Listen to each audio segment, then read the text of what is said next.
AI is starting to reshape the world of marketing. And if you're not looking to take advantage of it, then you run the risk of falling behind. So I'm going to give you the 5 ways that we've really started to lean into AI within my own agency that markets plumbing companies. And these are real things that we're doing now. These aren't the things that are untested. These aren't the things that are like cool ideas that don't actually pan out. These are things that you can do now. It's the Mammoth Plumber Talks with Tyler Williams, the marketing man. Number 1, writing social posts. And listen, I understand this is kind of an easy one, but a lot of people still aren't doing it. So here's a tip on how I've done it for at least my company is I will come up with an idea, but I don't necessarily know exactly how it's going to go. So I will grab my phone and I will pull up the Apple Voice Notes and record myself. The nice thing about the Apple Voice Notes is it gives you a transcription. So then you can take that, you can pop that into something like ChatGPT. I like Claude for writing.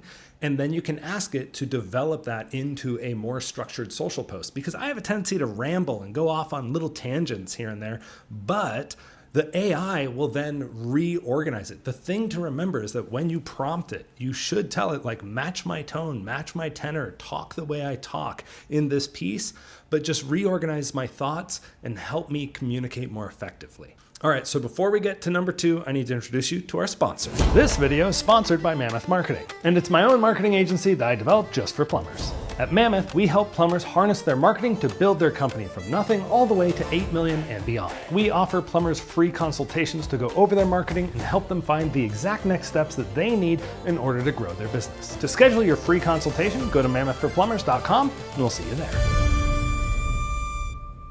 All right, number 2 is actually analyzing the advertising data. So this is a little bit of a deeper concept if you don't run ads yourself, but there are advertising platforms now that will automatically, well, they have integrations in with the ads managers. The biggest one is Manus with Meta. There's a lot there that you can utilize. And so one of the hard things for any sort of media buyer is that they have to keep in their head everything about an account. It's not just an individual campaign, it's the entire account. Well, with the Manus and Meta integration, we can start having a conversation with this AI chatbot about how the actual campaigns are going over time, and it's going to take in the greater context of the entire account. And the thing about marketing is it's always been a series of experiments, right? It's always been something where you're trying to find that needle in the haystack that actually really like drives things forward at a greater clip. But it can be hard for us to keep in like a zone of, okay, this is a thing that happened 6 months ago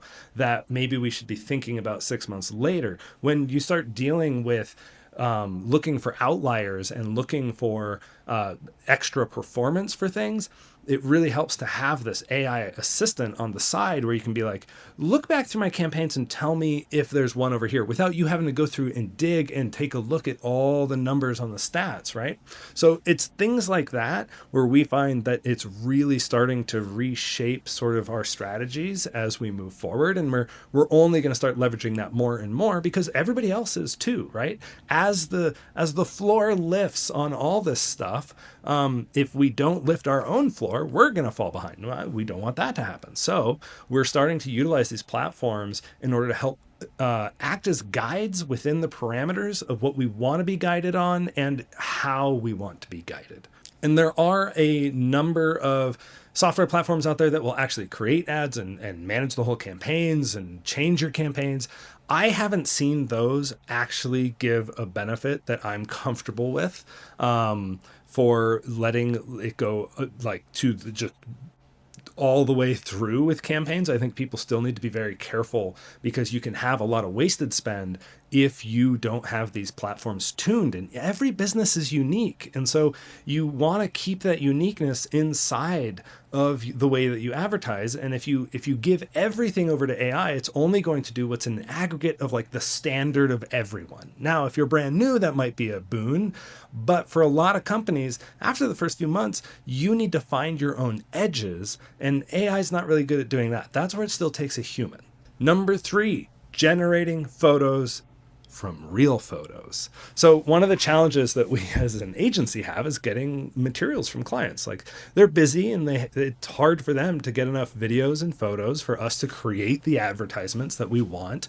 And so we end up having to ask a lot. But then if we don't get things in time, we go and we use AI to help us generate things because it's better than stock.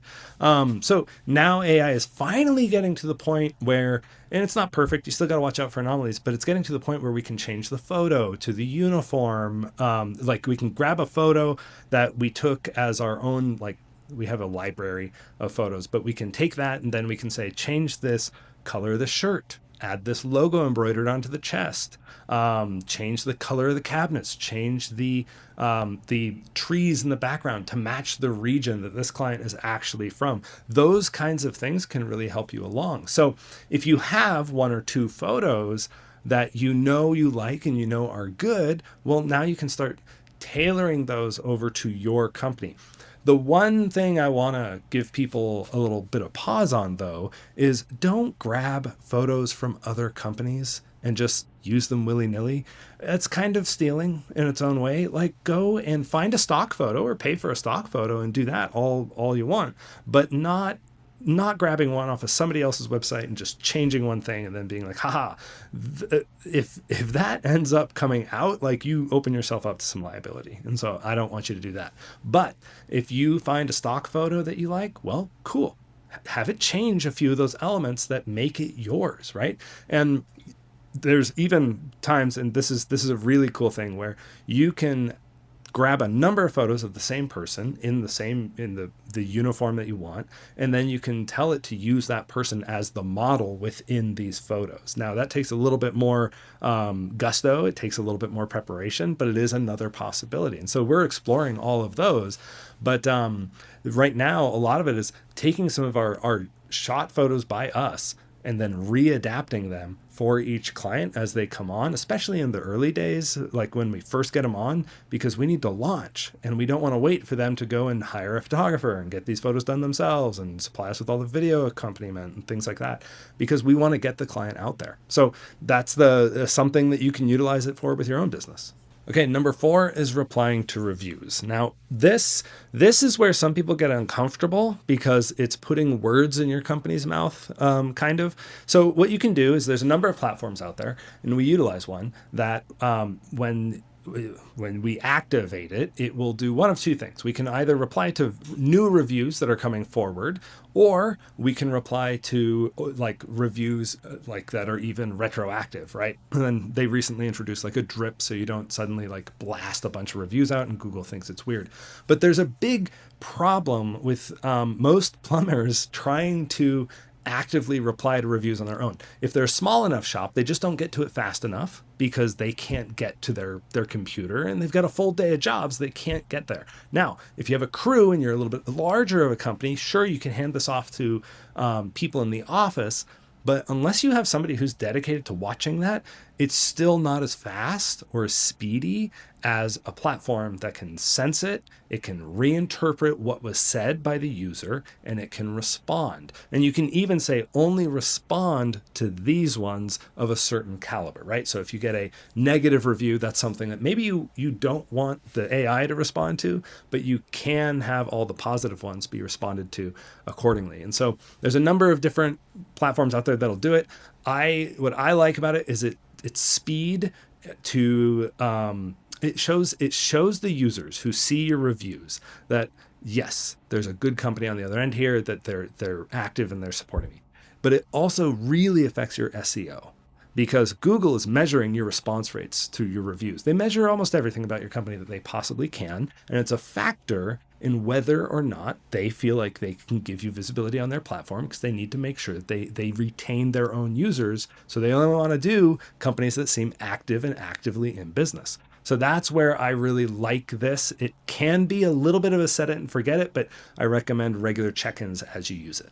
Okay, so before I give you the last one, if you have any cool ideas, drop them in the comments, like the video too, because it'll help other people find this video and we can all learn together. That's really what I want out of these videos. So, all right, let's move on to number 5, which is community research. So This, especially if you use like the deep research modes in some of these platforms, you can get so much better insights around the area that you actually serve. So the problem that we tend to see is a plumber will say, hey, this area is really good, but that market for whatever reason just doesn't want to respond, or we find that it's a mismatch, right? Like maybe all the homes over, maybe it's all the rich people over there, but that's a new development, and then so there's just not a lot of work because everything's brand new. You got to wait for things to break. Well, this is where having a platform or an AI agent that can crawl census data can be super useful, as well as crawl other companies and things like that. So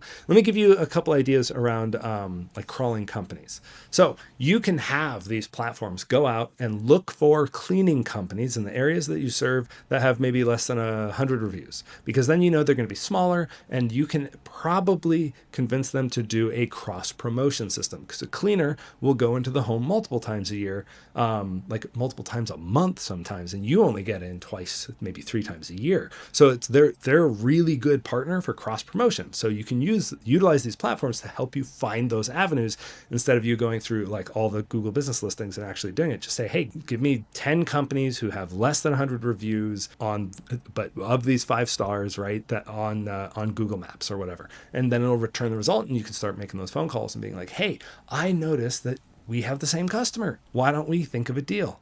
So things along those lines are another spot. So there's all sorts of things you can do with community research. Have it look for nonprofits that you can be a part of. You can even say, hey, go look for nonprofits inside of my service area that throw events and throw annual events that my company can take part in. And it'll go out and it will do some research, and it might kick you back some good results. Not all of these are going to be stellar, right? Like some of these results are just, you're going to go like, no, that doesn't actually fit very well. But what's interesting about these AI platforms is as they get better, they're also increasing their memory. And when they increase their memory, they start tailoring everything for you. So you're teaching the AI as it goes. So in something like community research, at first it might not be super great, but over time, it's going to get better and better and better. And what's really interesting, I heard somebody say this about AI platforms, is that think of it like a new employee. Really, like you don't expect a new employee to know everything about your business and everything that needs to happen, and you don't expect them to be very good, to be honest. But as you onboard them, which is what you do with your queries inside of these platforms, they get better. So research elements, that's a big deal. Another thing you can use for the community research, you can say, hey, here's a list of my competitors. Go look up on Facebook Ad Library or Google Transparency Center messages that they seem to be using for more than 3 months, because that messaging, if they've let those ads run that long, there's probably a reason why, and it helps give you ideas. So that's another form of research that you can use it in. But honestly, the well is endless. And so let me give you a little bit of an idea around AI platforms and where I think that they're really showing their edge. The things that I've covered today, those are really good edge cases, right? Those are things that you can implement, you can do, but they're kind of isolated things, and then you have to string them together. They'll get better at doing more over time. But one thing that I worry about with AI is people basically offloading all of these tasks, and then they don't have sort of the oversight or the insight to make sure that it doesn't go off the rails, right? So there's a bunch of people out there right now saying, hey, look, we have AI do this, this, this, this, and this. And then, of course, what it kicks out is generic, because AI is an aggregate of thought. And you need to take the aggregate in order to understand, like, okay, this is the standards by which my company can operate. But always remember that the true advantage of business has been you understanding your customers and understanding your market, understanding your business. And so if you can use AI as this great tool and this great assistant to free up your time, so you get to think deeper and harder and more concisely about your own business and the market that you serve. That's what I want you to do with these things. So almost everything I've outlined here saves you time. That's great, but it's saving everybody else time too. And if you don't repurpose that time into going deeper than other people are in your market, you'll still fall behind. So that's my word of caution around AI. We are actively looking at ways to push AI into every aspect of the agency. But always, while not losing the core of what makes us special as an agency, but also our clients special as plumbing companies. All right. Hope this was interesting. Leave a comment. Let me know what you think, and we'll talk to you on the next one. This is the Mama Plumber podcast with Tyler Williams, the Mama Marketing Man. OMG, this is going to be great. La la la la la la la la la la la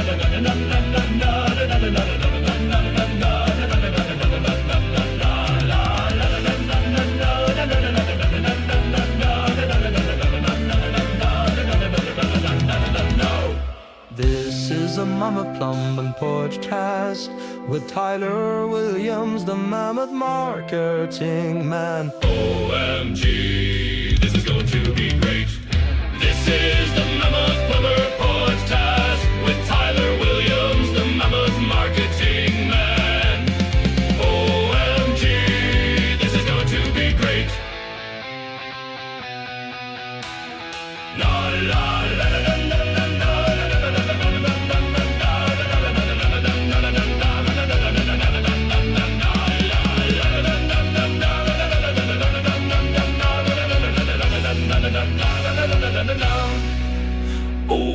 OMG, this is going to